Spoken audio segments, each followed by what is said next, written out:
Salut à tous et bienvenue sur ma chaîne. Aujourd'hui, on voyage direction l'Afrique de l'Ouest pour préparer un classique incontournable de la street food, les pastels.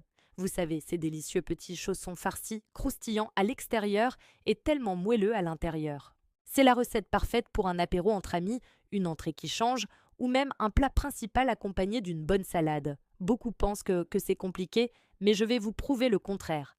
Avec ma recette super simple et rapide, vous allez devenir de vrais pros des pastels. Et le secret, ça commence par la pâte. On va la faire maison, bien sûr, mais sans se prendre la tête. Vous verrez, c'est un jeu d'enfant et ça fait toute la différence. Alors, prêt à mettre la main à la pâte? Allez, suivez-moi en cuisine, c'est parti. Pour notre pâte à pastel express, on aura besoin de farine, une pincée de sel, un peu de levure chimique pour le côté aérien, de l'huile et de l'eau tiède. C'est tout. Dans un grand saladier, on mélange d'abord tous les ingrédients secs. Ensuite, on ajoute l'huile, on sable un peu avec les doigts, puis on verse l'eau tiède petit à petit tout en pétrissant. Il ne faut pas trop la travailler, juste assez pour former une belle boule de pâte souple et homogène. On la laisse reposer 30 minutes, bien couverte. Pendant ce temps, on s'attaque à la farce. Passons maintenant à ce qui donne tout leur goût à nos pastels, la farce. La version la plus classique et que j'adore, c'est celle au thon. Prenez du thon à l'huile et miettez-le bien.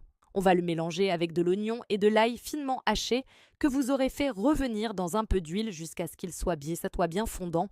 Ajoutez ensuite du persil frais ciselé, une touche de concentré de tomate, du sel, du poivre et si vous aimez quand ça pique un peu, n'hésitez pas à mettre une pointe de piment. Mélangez bien le tout.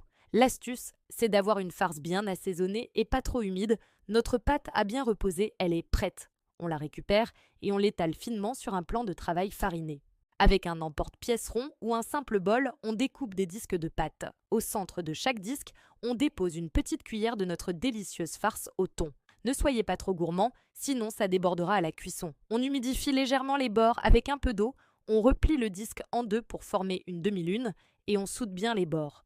Maintenant, l'étape cruciale pour avoir de vrais pastels, le scellage. Pour ça, on va utiliser une fourchette. On appuie fermement tout le long du bord pour bien fermer le chausson. C'est cette petite finition qui donne le look traditionnel. Ce bord ondulé est la signature du pastel et ça empêche la farce de s'échapper. Regardez comme c'est joli. On arrive à mon moment préféré, la cuisson.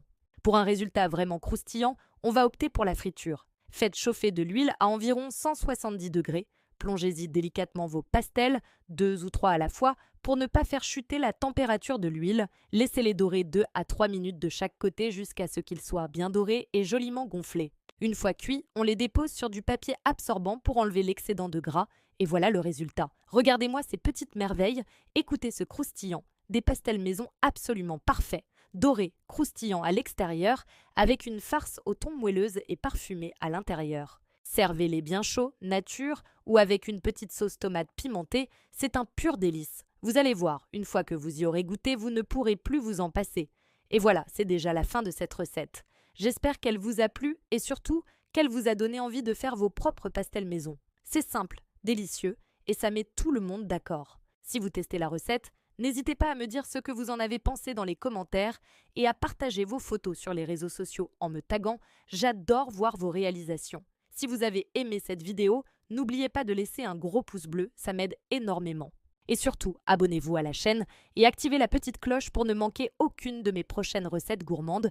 Merci mille fois d'avoir regardé et je vous dis à très bientôt pour une nouvelle vidéo. Ciao!